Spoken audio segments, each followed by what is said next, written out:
First tonight, the board overseeing school activities in South Dakota is worried a bill focused on transgender students will lead to battles in the courtroom. Senate Bill 49 would void an Activities Association policy allowing transgender students to request to play on the athletic team that matches their gender identity. KELOLAND's Brady Mallory shows you the bill and how it could change the South Dakota High School Activities Association's current policy. Brady? Well, lawmakers are attempting yet again to change this policy after similar legislation failed in 2015 and 2016.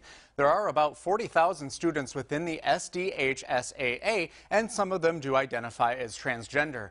Nearly 4 years ago, some schools requested a policy to help them address transgender needs when it comes to playing on sports teams.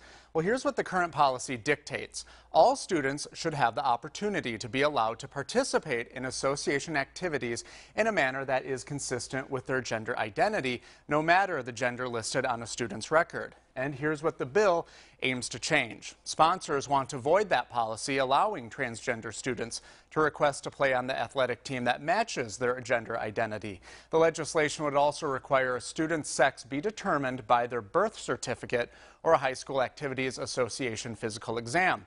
We contacted one of the bill's prime sponsors, State Senator Jim Bolin. He says he wants to keep competition fair, so students do not try to get on a different sports team to have any type of athletic advantage. So that those who are chromosomally male, in particular, would not be participating in sports that are designed and have been modified for females. Local and national organizations are already criticizing this bill, calling it discriminatory. Bolin says he doesn't see it as discrimination. So we'll just have to wait and see how it goes. But I just believe the Activity Association, I've told them this personally, I believe they're a good organization, but I believe they made a serious error with the adoption of this policy. I also spoke with Dan Swartis, the executive director of the SDHSAA, about the policy. He says the association is reviewing the bill. He says he hasn't heard of any student trying to manipulate the system for athletic advantage, and there is a lengthy procedure in place when a transgender student requests to play on a team.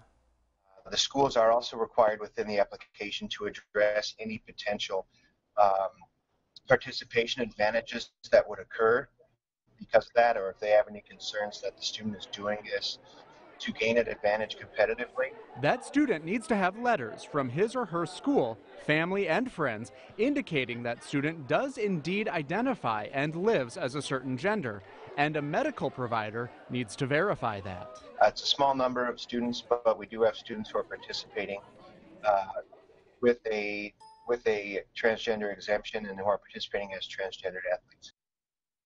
Swartis says the bill doesn't address what the association should do when it comes to transgender students. He also worries it opens the organization up and for schools up for discrimination lawsuits. All right, thanks, Brady.